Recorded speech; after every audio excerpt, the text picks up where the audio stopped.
Você sabe como aplicar a avaliação e utilizar o portfólio de maneira prática e objetiva na sua sala de aula?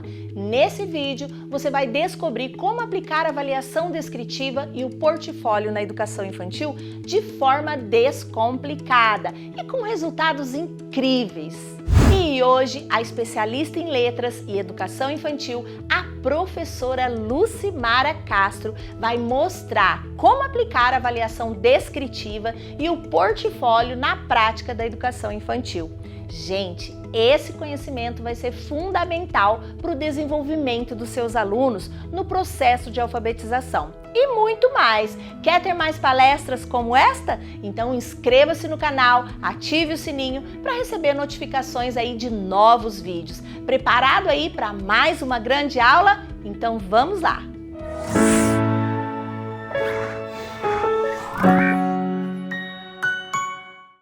Vamos começar falando sobre avaliação na educação infantil. Gente, a avaliação por si só, às vezes já traz um estigma, né? A palavra avaliação muitas vezes traz um estigma, um desconforto no nosso coração, porque nem sempre nós nos sentimos confortáveis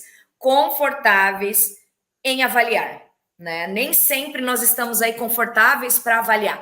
Então, diante disso, pensar o processo de avaliação e desmistificar algumas coisas, desde a educação infantil, é algo assim fundamental, crucial. É por isso que vamos falar sobre como aplicar a avaliação descritiva e o portfólio na educação infantil. Primeira coisa, né, que a avaliação na educação infantil não é uma avaliação classificatória, né? Nós não promovemos a criança de uma etapa para outra por meio da avaliação, assim como acontece, por exemplo, no ensino fundamental 1, ou no ensino fundamental 2, ou no ensino médio. Pessoal, então, como avaliar na educação infantil? A ação docente, gente, é fundamental para a gente pensar o processo na educação infantil. Não dá para desconsiderar o professor da educação infantil ou considerá-lo simplesmente como uma peça de um processo de escolarização. Pelo contrário, gente, a educação infantil é a chave, é o começo, é o princípio, é a base. Então, é fundamental que nós tenhamos professores muito bem formados, muito bem ancorados, muito bem remunerados, muito bem valorizados para essa etapa que é tão importante no processo de escolarização. Muitas pessoas que não passaram pela educação infantil, gente, às vezes podem achar assim: a educação infantil só brinca, né? Quem aí é da educação infantil e nunca ouviu isso? Eu já passei pela educação infantil, já trabalhei na educação infantil e já ouvi muito isso. Ah, mas a educação infantil só brinca. Gente, é porque não sabe, não conhece o trabalho da educação infantil e a importância desse trabalho no dia a dia, né? E aí, então, quando eu penso, né, em todo esse trabalho, a educação infantil, principalmente com a BNCC, ela ganhou uma outra roupagem, né, gente? A educação infantil, graças a Deus, né, tem se reestruturado, tem se reorganizado de tempos em tempos, e a BNCC veio para puxar a BNCC, a educação infantil de volta e para situar alguns pontos que são importantes. Então, uma das coisas que a BNCC trouxe é o protagonismo para a educação infantil, não só para a educação infantil, mas todo o processo de escolarização, o aluno como centro desse processo. E aí, gente, quando a gente pensa a criança como protagonista na educação infantil, essa criança, ela passa pelos campos de experiência, pelos direitos de aprendizagem, justamente como um momento de experienciação. A educação infantil é um processo no qual essa criança precisa vivenciar aspectos afetivos, aspectos psicomotores, aspectos sociais, as habilidades preditoras para a alfabetização, e isso tem muito a ver com o que nós vamos falar hoje, né? Então, gente, isso é, assim, crucial, fundamental, pensar o aluno como centro, desde a educação infantil, né? Então, a intencionalidade pedagógica, quando eu penso o aluno na educação infantil como protagonista, muda completamente o papel do professor e até a engrenagem, o modelo de escola que nós estamos vindo reproduzindo, né, no decorrer das últimas décadas. Quando eu penso na criança, eu tenho, como protagonista, eu tenho sim uma base, eu tenho sim um currículo norteador, mas eu preciso entender que o foco da criança, o cerne, a prioridade, o desenvolvimento dela, a criatividade, né? O foco nesse olhar criativo é fundamental. Então, eu preciso pensar que no planejamento e organização, né? Inclusive, falar de avaliação é falar de planejamento? Como assim, professora Lucimara? Como assim falar de avaliação? É falar de planejamento. Planejamento não é o começo e avaliação é o final? Gente, primeira coisa, quando eu penso em planejamento, eu preciso antes fazer uma avaliação diagnóstica. Eu preciso saber de onde partir. Não tem como eu planejar sem antes parar, conhecer a minha criança, observar para eu entender quais são as habilidades que ela tem e quais competências que eu ainda preciso desenvolver, onde eu estou e qual caminho eu preciso percorrer para que a minha criança chegue onde eu almejo. Então, gente, planejamento e avaliação são termos que precisam estar curtos, costurados, imbricados, são duas faces de uma mesma moeda, coisas que pessoas muitas vezes não entendem, vê que o planejamento é algo deslocado, né, totalmente desconexo da avaliação, jamais. Em todo instante, eu planejo, aplico, avalio, replanejo, aplico, avalio, replanejo, aplico, avalio. Esse processo de ensino-aprendizagem, ele é cíclico. Então, eu dou um passo adiante, mas eu retrocedo 2. Eu dou um passo adiante, avalio, volto os pontos necessários que ainda não foram construídos, que a criança ainda precisa desenvolver e dou um passo adiante, tá? Se eu olho só no para-brisa e não olho no retrovisor, gente, eu não consigo mensurar a aprendizagem da criança. Então, planejamento e organização estão muito relacionados a tempos, a interações, a espaços, a materialidades e a narrativas. E é esse insumo, esse cerne que vai me dar subsídio para pensar na avaliação na educação infantil. Então, gente, quando eu penso em avaliação, né, e na educação infantil, eu preciso pensar em registro. Avaliação é sinônimo de registro, né? Avaliar não é simplesmente classificar, não é simplesmente promover, mas é registrar, é observar. No entanto, que a avaliação, né, na educação infantil, ela é diagnóstica, ela é formativa, ela precisa ser continuada, né? Não é fácil, porque quando eu penso em avaliação continuada, em avaliação contínua, né? Gente, o que é uma coisa contínua? Uma coisa que não tem interrupção. Então, eu não avalio momentos isolados, eu avalio o processo, eu avalio a continuidade, eu avalio todo, eu tenho muito claro qual era o meu objetivo geral, quais são os meus objetivos específicos e o que eu esperava para aquele momento. Isso é pensar a avaliação formativa, contínua e diagnóstica na educação infantil. Então, gente, outra coisa que eu preciso pensar, que esse registro na educação infantil, essa avaliação, esse processo, gente, ele não pode ser unilateral. Ele não pode ter só a visão do professor. O que acontece conosco Na educação infantil, a gente mensura a capacidade da criança de se autoavaliar. E aí, o que eu faço? Apenas eu avalio. Eu não trabalho o viés da criança, a criança se avaliando. Eu simplesmente tenho a minha visão observadora. Então, a avaliação na educação infantil, ela precisa ser multifacetada, tá? Ela precisa ser multifacetada. Eu preciso partir do meu viés como professor, mas eu preciso partir do viés da criança. Eu preciso sim partir do meu planejamento, do meu currículo, mas eu preciso desenvolver um movimento empático no qual eu me coloque no lugar daquela criança, na realidade dela, né? Na situação dela. Então, gente, se eu não faço isso, eu preciso começar a fazer agora, para já, urgente. Eu preciso observar e escutar. Gente, quando eu falo em observação, muitas vezes a observação ou de escuta ativa, né? Quando eu penso em escuta, eu penso só em ouvido, né? Em ouvir. Mas e quando eu penso em observação, muitas vezes eu penso só no olhar.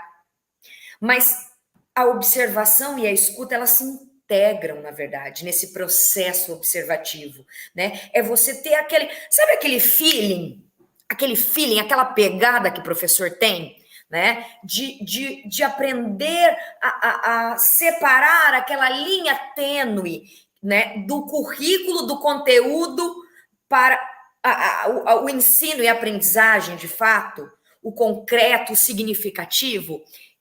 A gente só conquista isso, esse feeling, essa sutileza, por meio dessa observação escutativa. E também, esses registros, eles precisam estar ancorados na interação das crianças com os seus pares e com a sua cultura. Com a cultura local, com a cultura dentro de casa, da família, com a cultura escolar, com a convivência dos demais. Gente, quando a gente fala em infância, quando a gente fala na primeira infância, na educação infantil, existem muitos pontos em comum da infância. Mas os principais são a ludicidade, essa capacidade de brincar, sabe, do faz de conta, de fantasiar o real, né? Essa interatividade com os pares e adultos. A reinteração ou o fazer de novo, refazer. Criança é muito prática, né? Na educação infantil, ele faz, ele monta, ele desmonta, ele gosta, ele faz de novo. Reinventar o mundo, gente. A imaginação, a criatividade, que delícia. Aí nós vamos crescendo. Eu lembro disso, né? Quando eu estava lá na minha pré-escola. Depois a gente foi crescendo, foram colocando a gente ali no mundo real, né? A gente vai perdendo, parece, aquela inocência. Então, a educação infantil é justamente isso, para desabrochar em nós tudo isso. E com essa ludicidade, essa capacidade de brincar, com essa fantasia do real, com essa interatividade com os pares e com os adultos, com a interação com o fazer de novo, com esse reinventar o mundo, com esse fazer de novo o mundo. Gente, com tudo isso, a educação infantil vai promover experiências para que essa criança já passe por simulações da vida adulta, para que ela aprenda a superar os desafios, para que ela aprenda a respeitar as regras, para que ela aprenda sobre o novo, né? Que ela aprenda a criar, que ela imagine, para que ela sonhe, para que ela acredite, para que ela seja ousada. A educação infantil faz isso com a gente, porque depois, quando a gente cresce, se a gente não desenvolve isso lá na educação infantil, fica difícil, né? Se a gente é podado isso na nossa infância, tudo isso fica muito difícil, tá? Então, e aí, pensando tudo isso, e pensando na educação infantil, olha lá, a BNCC trouxe para nós, olha, gente, eu particularmente gostei muito dessa nova roupagem que a BNCC trouxe para a educação infantil, que é pautada nos direitos de aprendizagem e desenvolvimento e nos campos de experiências. Vamos retomar um pouquinho, meus amores, quais são os direitos de aprendizagem e desenvolvimento na educação infantil? Então, os direitos da criancinha lá na educação infantil é conviver, brincar, participar, explorar, expressar, e conhecer-se. E os campos de experiência, quais são? O eu, o outro e o nós, corpo, gestos e movimentos, traços, sons, cores e formas, oralidade e escrita, espaços, tempos, quantidades, relações e transformações. Gente, vejam que todos esses direitos de aprendizagem são para promover uma experiência, para promover vida para a criança na educação infantil, tá? Então, esses direitos, esses 6 direitos de aprendizagem, conviver, conhecer-se, explorar, participar, expressar, brincar, eles se desdobram em tantos outros. E atenção, todos esses direitos de aprendizagem, eles estão extremamente relacionados com a avaliação, tá? Por quê? Porque quando eu avalio a minha criança, quando eu registro, né, eu consigo mensurar o quanto eu estou promovendo esse direito das crianças, para as crianças, na educação infantil, e o quanto eu estou distante, o quanto eu estou priorizando alguns direitos em detrimento de outros. E aí nós temos outros direitos, olha lá, valorizar as diferenças, aprender, brincar, conhecer o outro, conhecer-se, conviver, criar, elaborar, experienciar, explorar, expressar, imaginar, interagir, investigar, narrar, participar, partilhar. Gente, tudo isso vai moldar o caráter da criança, a personalidade, os gostos. Essa é a hora. A educação infantil é a hora. Eu vejo um monte de professor na educação infantil já querendo ensinar a escrever o nome, querendo ensinar a ler e escrever, aquela angústia para alfabetizar a criancinha com 4 anos.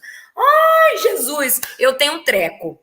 Porque a criança vai ter a vida inteira para ler, para escrever. Ela vai fazer isso pro resto da vida. A educação infantil não é para ensinar a ler e escrever. A educação infantil é para preparar ele para a vida, preparar para a história, porque as coisas que a gente aprende, os nossos valores, né, a nossa educação, o nosso caráter, nosso formato, é lá na educação infantil que se molda, né? E eu vejo muitas vezes a educação infantil sendo reduzida, já nessa angústia, porque professor é ansioso, né, gente?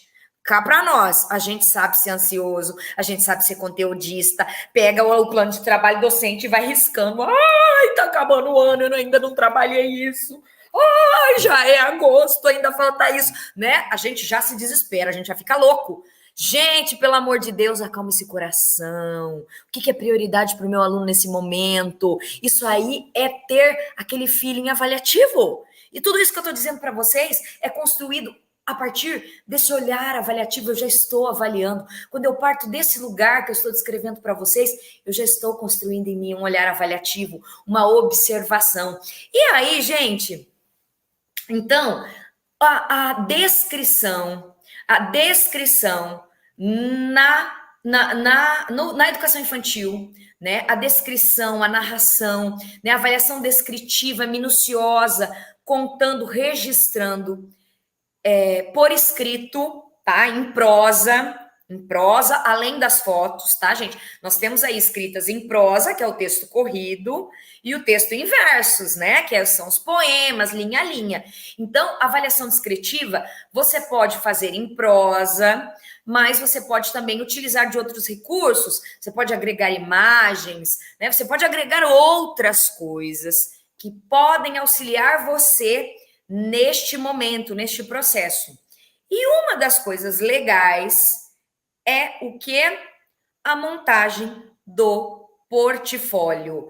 Eu escuto muita gente falando, ai, professora, o portfólio é muito difícil. Nossa, professora, o portfólio, eu não sei fazer portfólio. Como que eu faço, professora? Gente, então, se você quer aprender como montar um portfólio e também, né, qual é o passo a passo do portfólio na educação infantil, porque tem muita gente que tem dificuldade, né? Professora Lucimara, tem um modelo certo para montar portfólio? Tem muita gente que me pergunta, professora, por onde começar?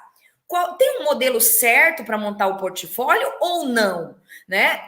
Tem um passo a passo, tem uma regra, né, para falar sobre isso? Tem, professora, uma regra? Gente, existem várias maneiras de montar um portfólio, né? Não existe, assim, uma regra absoluta, específica, para você montar um portfólio. Mas eu vou trazer hoje para vocês algumas dicas básicas, né, de como montar um portfólio, de uma sugestão prática para vocês, né, de como montar um portfólio, e eu espero que ajude vocês, porque o nosso objetivo é que você perceba o quanto é importante a organização do portfólio na educação infantil. Professora, por que a avaliação do portfólio, por que o uso do portfólio, professora, tem escolas que adotam o uso do portfólio e tem outros lugares, outras escolas que simplesmente colocam lá um parecer, fazem uma fichinha, por exemplo, de como você montar, e aí você vai fazendo o xizinho, se a criança desenvolveu ou não desenvolveu.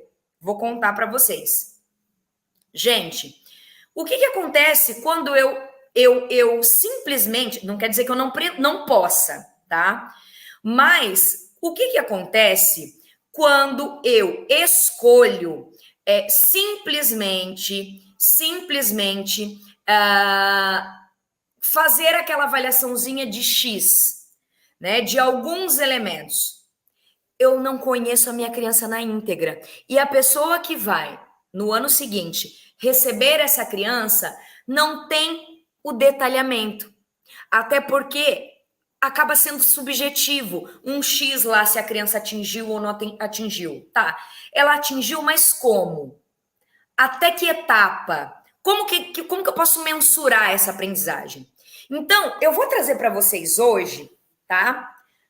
O antes, o durante e o depois do portfólio aqui para vocês. E eu espero que eu contribua para vocês terem uma noção mínima desta sugestão que eu estou trazendo. Então, antes, primeira coisa, defina o fio condutor e o tempo. O que é isso, professora? Definir o fio condutor e o tempo. Gente, primeira coisa que você precisa fazer, uma avaliação diagnóstica para você descobrir em que nível está a sua criança. E aí, o que você precisa fazer? Você tem que definir 1 ou 2 objetivos de aprendizagens que vão ser o fio condutor do teu portfólio, né? Ainda, né, que o trabalho pedagógico envolva outras aprendizagens, né, é imprescindível definir 1 ou 2 objetivos para aquilo que você está avaliando naquele momento. Para que isso? Para a gente garantir o foco, entendeu? A intenção é garantir o foco na hora de você registrar, para você saber o que você está registrando, porque senão a gente começa a registrar coisa aí e perde, tá, entendeu? A gente não tem um norteio. Então, para eu saber o fio de registrar e também de selecionar os materiais que vão para o portfólio, tá? Assegurando, inclusive, que esse processo aí de registro, esse processo de desenvolvimento fique claro, fique evidente para quem for folhear, quem for receber esse portfólio, ok? Até porque, gente, não dá para mostrar tudo, né? Não dá para a gente colocar no portfólio tudo que a gente faz, todas as atividades e todos os dias, não é mesmo? Então, o objetivo do portfólio é justamente que é uma amostragem, você conseguir avaliar por amostragem e, inclusive, estabelecer, né, uma periodicidade. Então, eu preciso ter como critério, né, ali na hora de elaborar o portfólio, uma periodicidade. Então, tá, eu vou escolher uma atividade a cada 15 dias para fazer parte do meu portfólio, eu vou descrever a cada 15 dias, então eu preciso ter critérios para isso, tá bem? 2, isso é tudo antes, tá, gente? Antes de elaborar o portfólio, estamos lá no antes ainda. 2, planeje. Tem gente que acha que é só arquivar, que é só pegar a atividade e colocar numa pasta, ó. Nananina, não é isso não, né? Olha só, você precisa... O que você precisa, professor? Mas como que planeja isso? Qual linha que eu preciso seguir? Você precisa traçar as vivências que vão ser feitas pelo seu grupo, né? Pelas crianças. E definir como que você vai demonstrar que essas vivências ocorram caso a caso, né? Projeto por projeto, sequência didática por sequência didática.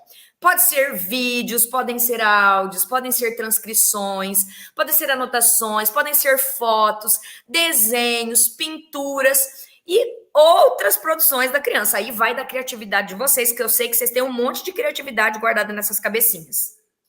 E aí, qual que é o terceiro ponto? Terceiro ponto aí. Oriente as famílias e as crianças. Gente, você precisa fazer uma parceria com a família nesse processo avaliativo.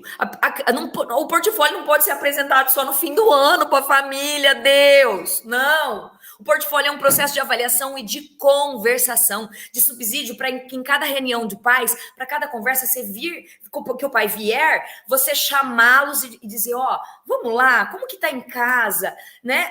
E, enfim, manda o portfólio para os pais darem uma olhada como está o desenvolvimento, bimestre por bimestre, trimestre por trimestre.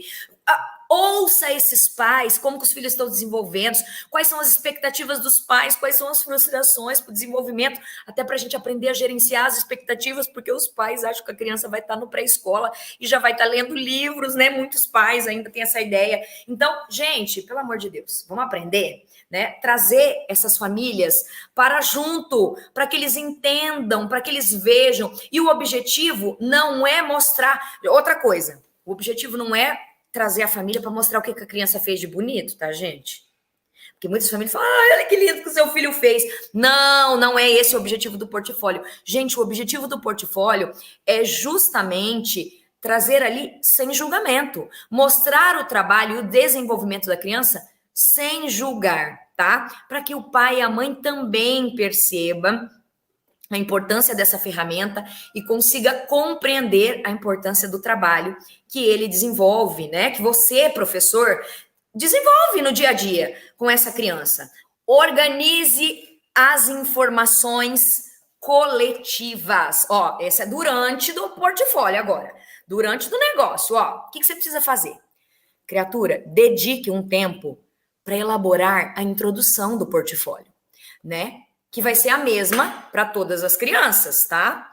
E aí, você deve se apresentar, deve descrever um pouco das características da turma, inclusive a quantidade das crianças, de crianças que você tem na turma, a faixa etária, entendeu? E outras informações que você achar importante. Você precisa apresentar ali, contextualizar a coisa, e não só colocar atividade perdida lá uma atrás da outra. Depois, você vai descrever brevemente o trabalho que você vai realizar, destacando a data de início e a data de término. E também o objetivo da aprendizagem selecionado para a elaboração do portfólio. Às vezes pode ser mais que um. E é legal também justificar por que você escolheu esse objetivo para esse portfólio. Depois, gente, colete memórias. Presta atenção. Você precisa também coletar memórias, tá? Momentos, fotos, tá? Tem momentos que são marcantes e faz total diferença. Então, é importante a gente fazer esse trabalho integrado. É importante você também selecionar atividades que foram feitas em casa com os pais para construir o portfólio. Não só atividades que foram feitas na sala de aula, tá? E depois, gente, olha lá, colete memórias. Agora que eu vi que eu não passei o slide, eu já tô bem doida, né? Depois, o terceiro, registre e comece a montar o portfólio. Aí que, professora, agora eu não sei. Como que eu faço? Evite deixar para fazer tudo de uma vez. Ai, meu Deus do céu, vou juntar tudo, agora eu vou. Não, gente, né? Não deixa para fazer no final do período. Fim de bimestre, fim de trimestre, tá só o cadarço. Professor, tá só o cadarço no fim do bimestre, no fim do trimestre, gente. Pelo amor de Deus, vamos agilizar a coisa, né?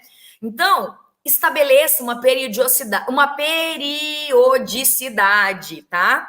Né? Por exemplo, a cada 2 meses você vai pegar, ou uma vez por mês, tá? E organize uma parte de cada vez, tá bom? Assim você consegue envolver as crianças ao longo do processo, com calma, né? Colete os dados, enfim, registre esses dados, convide a criança para participar com você, nessa construção, pode ser em trios, pode ser em grupos, tá? É legal fazer isso, por quê? Porque eles precisam ver o próprio desenvolvimento, eles precisam ter orgulho daquilo, eles precisam ver o quantos que eles evoluíram também. Aí entra a autoavaliação da criança que a gente subjuga, né? Então, gente, né, existem algumas perguntas que podem ajudar a gente nesse processo. Né?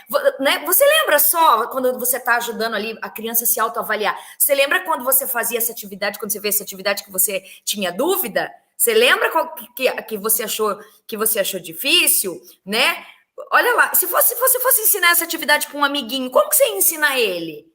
Conta aqui para a turma, conta para a Pro, entendeu? Né? Como que você está hoje nessa atividade? Gente, isso é fundamental, pá. Vamos parar de presumir a inteligência das nossas crianças como baixa, né? Elas são extremamente capazes. Depois, povo, vamos lá. Agora, o quarto, envolva as famílias, eu disse para vocês isso já, que é extremamente importante. Estude o material, então dedique ali um tempo para você estudar todos os portfólios, observar quem que conseguiu ter uma evolução maior, quem que ainda está tendo dificuldade, até para você ter um parâmetro para saber em quais pontos você precisa voltar, quais pontos você precisa desenvolver em cada criança, tá? E aí, o que você precisa fazer? Repita os passos de 3 a 5 até concluir o ano, tá? Então, isso aqui é tudo durante. Terminou o 6, volta lá e fica no 3 a 5, vai voltando e até você conseguir chegar no final do ano. Chegou no final do ano, professora, terminei o portfólio. O que eu tenho que fazer para terminar? Apresente os resultados. Mostre os portfólios para a comunidade escolar, para a coordenação pedagógica, relatando a trajetória da turma, para os pais, faça um vídeo, né? Poste aí no canal da escola, né? Nas redes sociais da escola com autorização dos pais, enfim. Busque também sinais, né, de que as crianças desejam fazer dali em diante. Tá, até aqui elas foram, mas quais são as expectativas para o futuro? Né? O que elas desejam? O que elas querem? Quais são as ansiedades, as expectativas deles para a aprendizagem, para a criatividade nos próximos anos, na próxima etapa? E guarde os portfólios. E aí você fala, professora, mas onde que eu vou enfiar tudo isso? Aí a importância. Né? Hoje é muito legal a gente pensar nos portfólios digitais, entendeu? Digitalizar, criar um arquivo, subir na nuvem, até porque a gente está num momento de ESG, de sustentabilidade, né, gente? Então, às vezes, você tem as atividades e você quer tirar foto. Você pode entregar para a família o portfólio no final do ano e você escanear, né, as atividades e ir construindo um portfólio digital em parceria, ok? Ó, para você poder guardar os benditos. Gente, para finalizar, se uma criança não aprende do jeito que ensinamos, temos que ensiná-la do jeito que ela aprenda.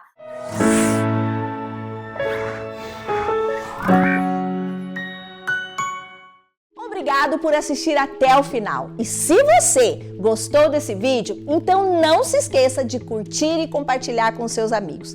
Isso ajuda muito a gente a disseminar o conhecimento para muito mais pessoas. E se ficou alguma dúvida ou sugestão, pode deixar aqui embaixo nos comentários que teremos o maior prazer em responder. Eu adoro quando vocês contam as histórias de vocês em sala de aula, porque isso enriquece muito a discussão. E aqui na Rema, o conhecimento não tem fim. Quer saber mais? Clique aqui no vídeo que está aparecendo na sua tela para aprender ainda mais. Até a próxima!